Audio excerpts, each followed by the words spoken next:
Hello. In this video, we are going to discuss another question which is purely based on recursion. ठीक है, recursion and backtracking पे वो based है question. क्या question है? Combination सम. ठीक है, जो भी रिकर्शन की सीरीज फॉलो कर रहा है मेरी, उसकी एक भी वीडियो स्किप मत करना, क्योंकि हर वीडियो में एक अलग लॉजिक मैंने बताया है और सारे लॉजिक एक साथ कनेक्ट होके अगला क्वेश्चन बनता है. ठीक है, तो सारा एक सीरीज में है, सारे एक लिंक है, उस लिंक को मत तोड़ना. हर वीडियो देखना तो ज़्यादा अच्छे से तुम्हारे कंसेप्ट बिल्ड हो पाएंगे. तो इस बार अपन ने क्वेश्चन लिया है कॉम्बिनेशन सम. पहले कॉम्बिनेशन सम अपन क्वेश्चन समझ लेते हैं क्या करना है कॉम्बिनेशन सम में. तो सपोज तुमको एक एरे दे रखा है 2 3 6 7, उसमें एलिमेंट्स हैं. ठीक है, और एक टारगेट दे रखा है तुमको 7, है ना. तुमको क्या करना है ना, इस अरे में से सारे ऐसे कॉम्बिनेशंस लाके तुमको रिटर्न करना है जिसका भी सम 7 आ जाए. ठीक है, कॉम्बिनेशन का क्या मतलब है कि 2 3 6 इन तीनों को पिक कर लिया. सबसेट लेने हैं इसके जिसमें डुप्लीकेट्स अलाउ हों. सारे कॉम्बिनेशन तुमको ऐसे बनाना है जिसका सम क्या है 7. कॉम्बिनेशन का मतलब क्या है, तो तुम देखोगे कि जैसे 7 को चाहिए था तो मैंने 2 को 2 बार पिक कर लिया और एक बार 3 को पिक कर लिया, तो एक 7 दे रहा है ना, 3 4 5 6 7. ठीक है, और एक 7 को ले लिया. मतलब सारे ऐसे कॉम्बिनेशन बताओ जिसका सम 7 आ जाए और एलिमेंट्स रिपीटेशन इज अलाउड. ठीक है, एलिमेंट को तुम रिपीट कर सकते हो, जैसे मैंने 2 को यहाँ पे रिपीट किया है ना. और ये भी जरूरी नहीं है कि सारे एलिमेंट लेना ही लेना है ना. जैसे मैंने इसमें 2 और 3 ले रखा है, बाकी सारे को नहीं है, इसमें सिर्फ 7 को ही लिया, बाकी नहीं लिया, है ना. तो क्वेश्चन ये बोलना चाह रहा है. अब मैं चाह रहा हूँ तुम इसका रिकर्शन का कोड खुद से लिखो. अभी तक अगर तुमने वीडियोस देखी होगी तो तुम आराम से इसका कोड लिखने की कोशिश तो कर ही सकते हो, है ना. नहीं लिखाएगा वो अलग बात है, लेकिन एक कोशिश जरूर करो, है ना. वीडियो को पॉज करके कोशिश करो. चलो, अभी तक तुमने कोशिश कर ली होगी. रिकर्शन लगाने के लिए 2 चीज़ बहुत मेन होती है, मैंने तुमको स्टार्टिंग में बताया था. वो 2 चीज़ें क्या है, एक रिकर्सिव रिलेशन है और एक बेस कंडीशन है. ठीक है, ये दोनों अगर तुमको पता है तो तुम्हारा रिकर्शन का कोड आराम से तुम लिख सकते हो. ठीक है, रिकर्शन लिखने की सिर्फ 2 चीज़ ही बताई थी, ये 2 चीज़. अब रिकर्सिव रिलेशन लगाने के लिए मैंने पहले बताया था रिकर्सिव ट्री बना लो. उस ट्री के हिसाब से जो एंड पॉइंट मिले वो तुम्हारा बेस कंडीशन हो जाएगा, और जिस रिलेशन से तुम रिकर्शन कॉल कर रहे हो बार बार वो तुम्हारा रिकर्सिव रिलेशन हो जाएगा. तो उससे तुमने फटाफट से कोड लिख दिया. अब ये क्वेश्चन आता है जिसमें इतना आसानी से वो ट्री बनता नहीं है ना. जो हम रिकर्सिव ट्री बनाते थे ना, वो थोड़ा सा कॉम्प्लिकेटेड स्ट्रक्चर बनता है इसमें. तो बस मेरा मोटिव ये बोलने का कि रिकर्सिव रिलेशन जो है ना वो तुमको निकालना है, तो वो तुम या तो तुम ट्री बना के निकालो या तुम्हारा दिमाग लगा के ऑब्जर्वेशन देख के निकालो, वो तुम्हारे ऊपर है. ठीक है, हर क्वेश्चन में थोड़ी ट्री बनेगा, और अगर ट्री बनेगा तो बहुत कॉम्प्लिकेटेड बनेगा. तो तुमको सिर्फ क्या करना है ना, ऐसा रिलेशन निकालना है और उसको पेन पेपर पे उतारना है, जिससे तुमको पता लग जाए कि क्या इसकी बेस कंडीशन क्या मीट होगी और क्या इसका रिलेशन होगा, बस. ठीक है, तो अपन कोशिश करते हैं इसका एक ऐसा स्ट्रक्चर बनाने का जिससे अपन को पता लग जाए कि इस क्वेश्चन में करना क्या है. चलो तो करते हैं, है ना. 2 3 6 7 मेरे को अगर दे रखा है, अभी मेरा टारगेट क्या है 7 है. ठीक है, तो मैं क्या बोल रहा हूँ, मेरे को ऐसे कॉम्बिनेशन दे दो भाई जिसका सम 7 आए. ठीक है, ये हमारी नीड है. तो सम 7 चाहिए, तो एक पर्टिकुलर एलिमेंट के बारे में अगर अपन बात करें तो उसको अपन क्या कर सकते हैं, उसको अपन या तो ले सकते हैं या नहीं ले सकते हैं, या लेने के बाद फिर से ले सकते हैं, उसके बाद फिर से ले सकते हैं. ठीक है, क्यों? क्योंकि डुप्लीकेट्स अलाउड है. अरे 2 को मैं ले तो कितनी भी बार सकता हूँ, और अगर नहीं लेना होगा तो नहीं लूंगा. जैसे इसमें 2 का है, इसमें 2 नहीं है, लेकिन इसमें 2 2 बार आ रहा है ना. तो या तो उसको ले, जितनी बार लेना ले सकते, या फिर इसको नहीं ले सकते. 2 कंडीशन समझ में आ गई ना, क्या कि उसको ले सकते हो, नहीं ले सकते. चलो, अब अगर एक कंडीशन समझना सबसे पहले कि अगर मैं 2 को पिक कर रहा हूँ, अगर मैं इसको ले रहा हूँ, है ना, मैंने मेरे इस अरे में मैंने इसको 2 को अगर डाला वेक्टर में, जो ये वेक्टर रिटर्न करना है ना, सपोज इसमें मैंने 2 को पिक करा एक बार, तो इसको पिक कर रहा हूँ ना, तो मैं 7 में से 2 को माइनस करके टारगेट की वैल्यू भी 5 पे ले आता हूँ. ठीक है, समझ रहे हो. अरे 7 है, पहले मैंने 2 पिक किया तो 7 - 2 मैंने टारगेट की वैल्यू 5 कर दी, ताकि आगे मेरे को 5 सम चाहिएगा. फिर 5 - 2 आया तो 3 चाहिए, फिर 3 - 3 0. तो जैसे ही टारगेट की वैल्यू 0 होगी, है ना, वहां पे मैं रोक दूंगा मेरा रिकर्शन कॉल. तो तुमको बेस कंडीशन समझ में आई. बेस कंडीशन क्या हो सकती है कि टारगेट की वैल्यू 7 है, जब मैंने एक एलिमेंट 2 पिक कर लिया तो यहाँ पे टारगेट की वैल्यू 5 हो गई. अगर मैं 2 को फिर से पिक कर लूँ, है ना, तो 5 - 2 टारगेट की वैल्यू कितनी हो गई, 3 हो गई.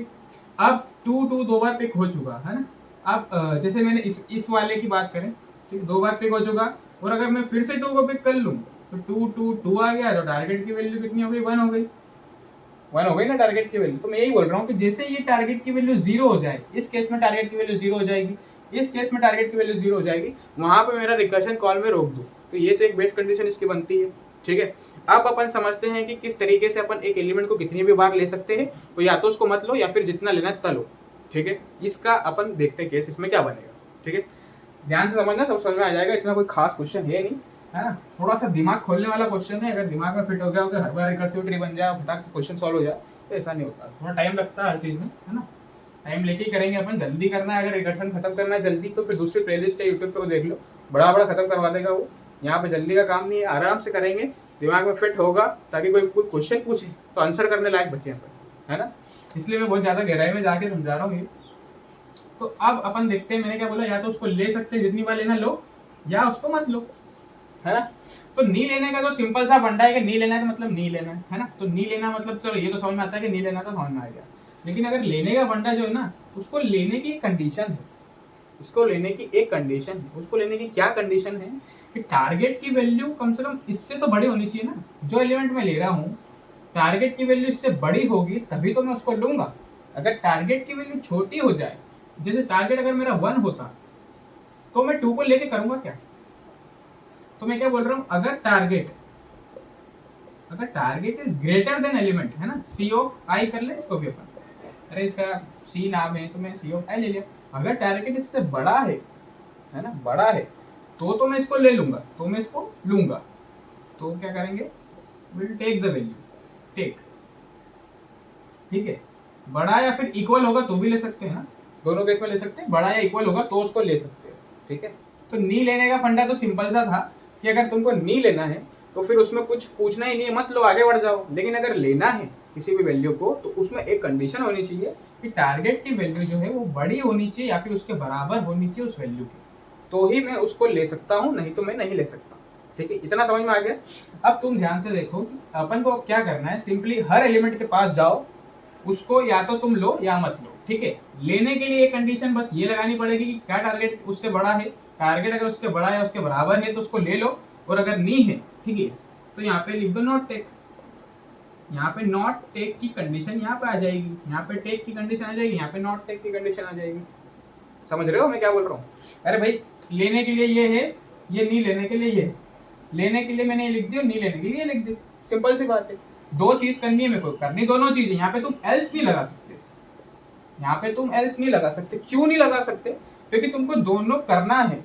इसमें ऐसा नहीं है कि इफ या तो ले लूं या तो नहीं लूं, ये नहीं, मैं लेके भी देखूंगा और नहीं लेके भी देखूंगा। 2 को मैंने लेके देखा तो ये बना, नहीं लेके देखा तो ये बना, दोनों कंडीशंस में आउटपुट मिल सकता है तुमको। इसीलिए या तो तुम लोगे या तो तुम नहीं लोगे, ये वाला फंडा फेल है। यहाँ पे एल्स नहीं लगेगा, यहाँ पे सीधा सीधा लेने के लिए ये लिख दिया और नॉट नहीं लेने के लिए ये लिख दिया, ठीक है। तो सीधा सा फंडा, इसमें क्या करो, एक आई वेरिएबल ले लो, है ना, उसको इनिशियली मैं 0 पे रख देता हूँ, यानी कि इस एलिमेंट पे रख देता हूँ। अब मेरी बेस कंडीशन क्या होगी, मेरी बेस कंडीशन मैंने तुमको बताई, जब टी की वैल्यू 0 हो जाए, है ना, टी में से मैं हमेशा माइनस करता जाऊंगा, टारगेट में से हमेशा माइनस करूंगा जिस भी एलिमेंट को मैं लूंगा। तो मैंने क्या करा कि अगर मेरी टी की वैल्यू 0 हो गई तो मैं क्या करूंगा, रिटर्न मार जाऊंगा, है ना, ये बेस कंडीशन। और एक कंडीशन और आ जाएगी बेस कंडीशन में, एक और एडअप हो जाएगा, वो क्या होगा ये देखो, एड ऑन हो जाएगा, वो क्या होगा वो ये देखो। जैसे i इक्वल्स टू 0 है, पहले वाले एलिमेंट को मैंने लिया और नहीं लिया, दोनों चीजें इसकी परफॉर्म हो गई, तो मैं क्या करूंगा, i को इंक्रीमेंट करूंगा ना, 1 पे आ जाऊंगा, ठीक है। सिमिलरली इसको भी मैं दोनों वाली चीज करूंगा, या तो मैं इसको लूंगा या नहीं लूंगा, ठीक है। सिमिलरली i को मैं 2 पे पहुंचाऊंगा, i को मैं 3 पे पहुंचाऊंगा, ठीक है। अब तुमको एक चीज इसमें यह ध्यान रखनी है कि जैसे मैं i की वैल्यू इंक्रीमेंट तो करता जा रहा हूँ, हर एलिमेंट के लिए मैंने 2 कंडीशन चेक तो कर ली, लेकिन एक चीज तुम भूल गए, क्या, कि एक एलिमेंट को कितनी भी बार ले सकते हो तुम, है ना, किसी भी एलिमेंट को जितनी बार लेना उतनी बार ले सकते हैं। तो उस कंडीशन के लिए तुमको ये बात समझना जरूरी है कि जब मैं उस एलिमेंट को यहाँ पे इस वाले स्टेटमेंट में जब उसको ले रहा हूँ ना, तो यहाँ पे तुम i की वैल्यू इंक्रीमेंट जो है वो नहीं करोगे। i की वैल्यू लेने वाले स्टेटमेंट में इंक्रीमेंट मत करो, ताकि जितने भी डुप्लीकेट्स है, यानी कि जितनी भी बार उसको लेना उतना ले सकें अपन, ठीक है।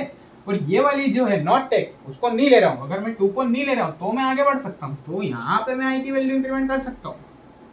समझ आया, है ना, कहाँ पे मैंने i की वैल्यू इंक्रीमेंट करी और कहाँ पे मैंने i की वैल्यू इंक्रीमेंट नहीं करी। तो ये तुम्हारा ना एक रिकर्सिव रिलेशन बना। रिकर्सिव रिलेशन मैंने कैसे ढूंढा, मैंने देखा कि यार 2 को मैं ले सकता हूँ, या तो ले सकता हूँ तो कितनी भी बार ले सकता हूँ, तो मैंने लेने के लिए ये लिखा, कितनी भी बार ले सकता हूँ, इसलिए मैं i को इंक्रीमेंट नहीं कर सकता, मैं वहीं पे रुकूंगा। नहीं लेने के लिए मैंने ये वाली लाइन लिख दी, और नहीं ले रहा हूँ तो मैं i को इंक्रीमेंट करके आगे बढ़ूंगा ना, सीधा आगे बढ़ूंगा, ठीक है।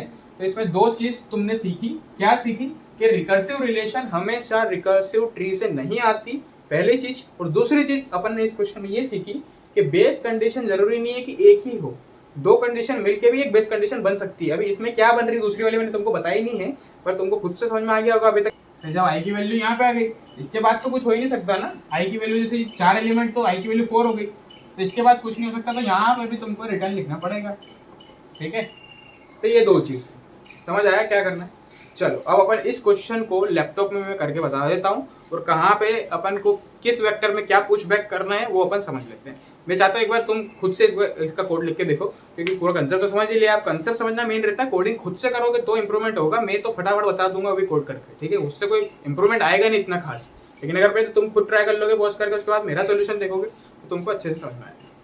ठीक है, चलो मिलता हूँ लैपटॉप में। चलो, तो अपन ने बोर्ड पे पूरा क्वेश्चन डिस्कस कर लिया है क्या है क्या नहीं है। अब अपन इसको लीड कोड पे क्वेश्चन दे रखा है, यहाँ पे देख लेते हैं, है ना। तो क्या है क्वेश्चन, 39 नंबर क्वेश्चन है लीड कोड का, कॉम्बिनेशन सम है। तो ये पूरी जो थ्योरी है तुम खुद पढ़ लेना, मैंने तुमको बताया था क्या है क्या नहीं, अपन ने डिस्कस कर चुके हो ऑलरेडी, तो पढ़ने से क्या फायदा है। यहाँ पे देखो, तुम डायरेक्ट आओ इनपुट पे। इनपुट में कैंडिडेट्स दे रखे हैं, यहाँ पे 2 3 6 7 दे रखा है ना तुमको। ये जो अरे है, जो मैंने अरे सी नाम से बताया था, वो कैंडिडेट्स नाम से यहाँ पे दे रखा है 2 3 6 7, और टारगेट की वैल्यू 7 दे रखी है। अपने को सारे ऐसे कॉम्बिनेशन रिटर्न करने हैं जिनका सम क्या आ जाए, 7 आ जाए। तुम आउटपुट में देखोगे वेक्टर ऑफ वेक्टर यहाँ पे शो कर रहा है ये, एक तो 2 2 3 और एक 7। ठीक है, तो अपने को ये आउटपुट करना है। अब इधर कोड की तरफ ऊपर ध्यान दोगे तो यहाँ पे क्या लिखा है, वेक्टर ऑफ वेक्टर तुमको रिटर्न करना है ना। एक कैंडिडेट अरे यहाँ पे दे रखा है फंक्शन में तुमको, और एक टारगेट दे रखा है। ठीक है, तो वेक्टर ऑफ वेक्टर रिटर्न करना है, मतलब ये है कि एक वेक्टर बनाएंगे जिसमें अपन वो वाले वेक्टर पुश करते जाएंगे जिसका कॉम्बिनेशन सम 7 आ जाए, यानी कि 2 2 3 पुश कर दिया, 7 पुश कर दिया। तो सबसे पहले अपन यहाँ पे एक काम करते हैं कि एक वेक्टर ऑफ वेक्टर बना ही लेते हैं जिसको अपन लास्ट में जाके रिटर्न करेंगे, है ना। तो वेक्टर ऑफ वेक्टर बना लिया मैंने, जो कि मेरा क्या फाइनल रिजल्ट देगा। तो आर ई एस मैंने यहाँ पे दे दिया। अब इस वेक्टर में भी अपन को वेक्टर पुश करना पड़ेगा ना। वेक्टर ऑफ वेक्टर में छोटे छोटे वेक्टर डालने पड़ेंगे जिनका कॉम्बिनेशन सम टारगेट के इक्वल आ जाए। तो वो छोटे छोटे वेक्टर्स के लिए भी अपन एक वेक्टर बना के चलते हैं यहीं से भाई। ठीक है, वेक्टर, इसको मैं नाम दे देता हूँ वेक्टर वी, है ना। चलो, ये दो चीज अपन ने बना ली जो अपने को पैरामीटर एज अ पैरामीटर लगेगा फंक्शन में। पूरा अपन ने concept, base condition, recursive relation सबको डिस्कस कर लिया। अपन डायरेक्ट अब इसका कोड लिख रहे हैं। तो मैंने क्या बोला, यहाँ पे रिटर्न करना था वेक्टर ऑफ वेक्टर, तो एक वेक्टर वेक्टर बना लिया, और इसके अंदर पुश बैक करना पड़ेगा ना हर एक बार वेक्टर को, तो वो वाला वेक्टर भी अपन ने यहाँ पे बना लिया। चल, तो अब अपन क्या करते हैं, मैंने बोला था तुमको एक इंटीजर आई लेके चलना है जिसको स्टार्टिंग पे 0 रखना है ना। तो ये आई बना लिया अपन ने। अब यहाँ पे मैं क्या कर रहा हूँ, एक फंक्शन बना रहा हूँ सॉल्व नाम का। उसमें मैं क्या क्या पास कर रहा हूँ, एक तो रिजल्ट, ठीक है, रिजल्ट वाला वेक्टर वेक्टर पास कर दिया, एक वेक्टर पास कर दिया वी, ठीक है, आई पास कर दिया, और मैं क्या पास करूंगा, कैंडिडेट। ये जो वेक्टर है ना, कैंडिडेट है जो उसमें दे रखा है क्वेश्चन में, वो भी यहाँ पे पास कर देते हैं। ठीक है, कैंडिडेट्स, और अपन टारगेट पास कर देते हैं। ये हो गया टारगेट। ठीक है, ये अपन पास कर देते हैं। लास्ट में जाके अपन क्या चाह रहे हैं कि ये रिकर्सिव फंक्शन लास्ट में जाके जो हमारा ये जो वेक्टर है ना, वेक्टर ऑफ वेक्टर रिजल्ट, इसमें वो सारे वेक्टर्स डाल दे, यानी कि इसको ही हमारा आंसर बना दे। तो लास्ट में जाके हमको रिटर्न क्या करें, आर ई एस रिटर्न करें। ठीक है, अरे ये तो सिंपल सा कोड है, इसमें क्या समझना है, डायरेक्ट पहले वेक्टर ऑफ वेक्टर बना दिया, उसके बाद में एक वेक्टर बना लिया ताकि उसमें पुश कर सकें। आई की वैल्यू मैंने बताया तुमको 0 लेके चलनी है। तो सॉल्व में अपन ने कुछ पैरामीटर्स रखे। क्या पैरामीटर्स है, एक तो वेक्टर ऑफ वेक्टर रख लिया, एक वेक्टर रख लिया जो उसमें पुश कर सके। आई को 0 से अपन स्टार्ट कर रहे हैं, हर एक एलिमेंट पे जाके देखेंगे उसको लेना है कि नहीं लेना है। लेना होगा तो कितनी भी बार ले सकते हैं, और कितनी भी बार ले सकते हो तो उसमें कंडीशन थी कि वो हमेशा टारगेट से बड़ा होना चाहिए या फिर इक्वल होना चाहिए, तो ही उसको ले सकते हैं। ठीक है, ये सारे अपन ने यहाँ पे लिख दिया। अब अपन बना दें वो वाला रिकर्सिव फंक्शन, अब अपन यहाँ पे लिखते हैं। ठीक है, तो वॉइड टाइप का मैं ले लेता हूँ, वॉइड टाइप का, है ना। उसका रिकर्सिव फंक्शन का नाम क्या दे रखा है, सॉल्व दे रखा है। तो अपन ने इसमें क्या क्या पास कर रखा है, ध्यान से देखो। वेक्टर ऑफ वेक्टर पास कर रहा है ना। तो वेक्टर ऑफ वेक्टर अपन ने पास किया हुआ है, ये वेक्टर ऑफ वेक्टर इधर लिख दिया अपन ने। क्या क्या पैरामीटर्स है, उसका नाम अपन ने रिजल्ट दे दिया। इसके बाद अपन ने क्या पास किया, एक वेक्टर पास किया, है ना, उसका नाम क्या है वी। ठीक है, इसके बाद क्या पास कर रखा है, एक इंटीजर आई पास किया है। उसके बाद एक वेक्टर कैंडिडेट नाम का वेक्टर पास किया है, तो वेक्टर ऑफ इंट। ठीक है, मैं यहाँ पे कैंडिडेट को सी से डिनोट कर रहा हूँ ताकि बार बार पूरा ना लिखना पड़े, है ना। एक ये पास किया, और अपन ने इसमें क्या पास किया है, टारगेट। तो इंटीजर टी लिख रहा हूँ टारगेट को। ठीक है, टारगेट को मैंने टी से डिनोट कर दिया ताकि बार बार अपने को करना ना पड़े, पूरा ना लिखना पड़े। सबसे पहले मेरे को तुम बताओ, रिकर्सिव रिलेशन जो अपन ने पढ़ा था वो क्या था। तो रिकर्सिव रिलेशन था कि अगर मेरा टारगेट जो है वो बड़ा या इक्वल हो जाए सी ऑफ आई से, है ना, तो मैं यहाँ पे टेक वाला ऑपरेशन लिखूँ। ठीक है, और नॉट टेक वाला यहाँ पे मैं लिखूंगा, ठीक है। ये हो गया, जो मैंने बोर्ड पे लिखा था उस हिसाब से लिख रहा हूँ। अब बेस कंडीशन मैंने दो बताई थी, इफ आई इक्वल इक्वल क्या हो जाए सी डॉट साइज, तो मैं क्या करूँ रिटर्न हो जाऊं, ठीक है। लेकिन इफ अगर मेरा टारगेट 0 हो जाए तो मैं क्या करूँ, सबसे पहले यहाँ पे रिटर्न तो करना है, लेकिन उसके पहले अपन को क्या करना पड़ेगा, रिजल्ट में उसको पुश भी तो करना पड़ेगा। तो रिजल्ट में मैं क्या डाल दूं, पहले पुश कर दूं किसको, हमारा जो वेक्टर चल रहा है अभी करंट उसको डाल दूं। यानी कि बड़े वाले वेक्टर, वेक्टर ऑफ वेक्टर में मैंने छोटा वाला वेक्टर पुश कर दिया, ठीक है। उसके बाद में यहाँ से रिटर्न मार सकता हूँ, ठीक है। अब यहाँ पे आते हैं भाई कि लेना है, अगर उसको लेना है तो किस तरीके से लेंगे, लेना है इसका मतलब क्या है कि जो मैंने छोटा वेक्टर में लेके चला हूँ जिसमें मैं ले सकता हूँ उसमें मैं इसको पुश करूंगा। यानी वी मैंने लिया था, ऊपर देखो तुम सेकंड वाला जो पैरामीटर है वो वी है, तो मैं वी में इसको पुश कर दूंगा। अगर मैं उसको ले रहा हूँ तो मैं वी में उसको क्या कर दूंगा, पुश बैक कर दूंगा सी ऑफ आई को, ठीक है। इसके बाद में मैं फंक्शन कॉल कर दूंगा वापस कि हाँ भाई मैंने ले लिया है। तो मैंने ले लिया है कैसे बताऊंगा, तो मैंने रिजल्ट पास कर दिया, यहाँ पे मैंने वी पास कर दिया, ठीक है। यहाँ पे मैंने आई की वैल्यू, यहाँ पे इंक्रीमेंट होगी क्या, यहाँ पे आई की वैल्यू इंक्रीमेंट नहीं होगी क्योंकि डुप्लीकेट्स अलाउड है, ठीक है। तो यहाँ पे आई की वैल्यू इंक्रीमेंट नहीं कर रहा हूँ, आई कॉमा, अब मैं क्या लिख रहा हूँ सी वेक्टर, जो वेक्टर था कैंडिडेट वाला सी उसको मैंने यहाँ पे लिख दिया। कॉमा के बाद में यहाँ टारगेट लिखना चाहिए, तो अब मैं क्या करूंगा, टारगेट माइनस सी ऑफ आई पास कर देता हूँ, है ना। क्यों, क्योंकि मैंने बताया था कि अगर मैं 7 है मेरा टारगेट, अगर मैं 2 को ले रहा हूँ तो 7 माइनस 2, ठीक है, 5 आ जाएगा ना बाद में। तो यहाँ पे मैंने उसको माइनस कर दिया। चलो आगे बढ़ते हैं, ठीक है। अब ये वाला फंक्शन कॉल पूरा हो जाएगा, उसके बाद में अभी मैंने वी में पुश बैक किया था इसको, ठीक है, फंक्शन कॉल पूरा हो गया, उसके बाद में मेरे को इसमें से वी में से इसको हटाना भी पड़ेगा। यहाँ पे आती है बैक ट्रैकिंग। पिछले क्वेश्चन में मैंने अच्छे से बताया था क्यों इसको हटाना पड़ता है, क्योंकि वेक्टर हमेशा क्या फिर पुश करते जाएगा तो आगे के जो आउटपुट आने वाले होंगे वो बदल जाएंगे। इसीलिए एक बार उसको ले लिया, फंक्शन कॉल कर लिया कि हाँ भाई तू इसको लेने के बाद देख ले जो भी हो सकता है, उसके बाद में उसको हटा दो, ठीक है। तो ये तो हो गया यहाँ तक का कोड। अब नॉट टेक, नॉट टेक का क्या होगा, सीधा सीधा मैं फंक्शन कॉल कर देता हूँ यार कि भाई नहीं लेना तो फिर मत ले। आर एस रिजल्ट पास करा, वी पास करा, आई प्लस 1 ले लेता हूँ कि भाई अब तू आगे वाले एलिमेंट पे आ जा, है ना। नहीं ले रहा हूँ इसका मतलब एलिमेंट आगे वाले पे आ जाऊंगा, आई प्लस 1 कर दिया। और मैंने क्या करा यहाँ पे सी पास कर दिया, टारगेट पास कर दिया। अगर मैं उसको नहीं ले रहा हूँ तो टारगेट में जो उसको माइनस करूंगा क्या, नहीं करूंगा, सीधी सी बात है।